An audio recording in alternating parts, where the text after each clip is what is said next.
चले ससुरा में दिल लगे अचारा में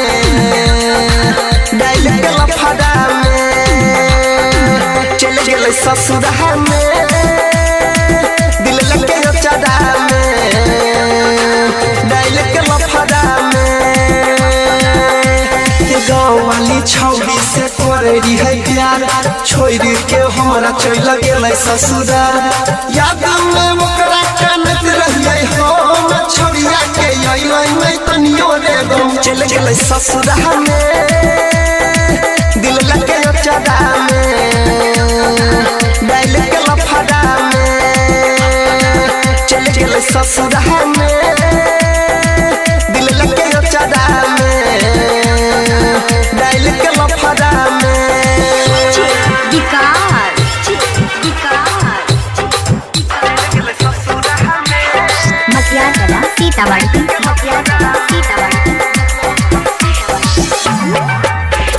बचपन से तो हमारा संग में हंसे त खेलत रहलै रे हंसे त खेलत रहलै रे अरे दिल से हमारा खेल गेलै पहिले कहियो नहीं खेललै रे पहिले कहियो नहीं खेललै रे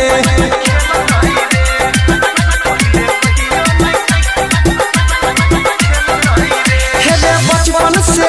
तो हमारा संग में हंसे त खेलत रहलै रे हंसे त खेलत रहलै रे अरे दिल से हमारा खेल गेलै पहिले कहियो नहीं खेललै रे पहिले कहियो नहीं खेललै रे हमरा संग छौरी कल पे खेलवार कलियै भरोसा निकल गेलै गदेदार याद में ओकरा के नहीं छियै हम छोड़िया के तनिको नहीं अइलै सदम झूठो के खेलकै वो क्रिया कसम देने गेलै हमरा दिल में जखम चल गेल ससुरा में दिल लगे अचारा में डाइल के लफड़ा में चल गेल ससुरा में दिल लगे अचारा में डाइल के लफड़ा में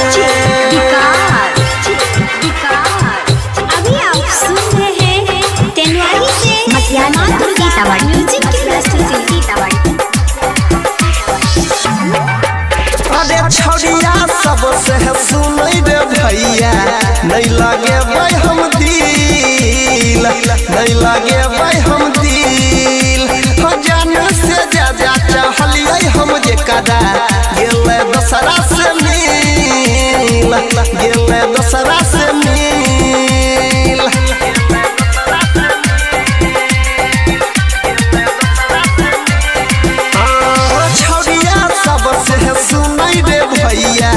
नहीं लगे भाई हम दिल नहीं लगे भाई हम दिल जान से ज्यादा चाहलिए हम जे कदा गेले दसरा से मिल गेले दसरा से मिल दुइये दिन खातिर ई त करै छै प्यार छौरी सबके सुने भाई रे छै कि रोजगार ओ नीलिया दम साथ चकेल कहि रे प्यार ओकरे खातिर भूल गेलै संसार राइटर अंकित बाबू दिल कोई बिगाड़ पर बिन देवेंद्र संगे गेलै पार चल गेल ससुरा में दिल लगे अचारा में डाइल के लफड़ा में चल गेल ससुरा में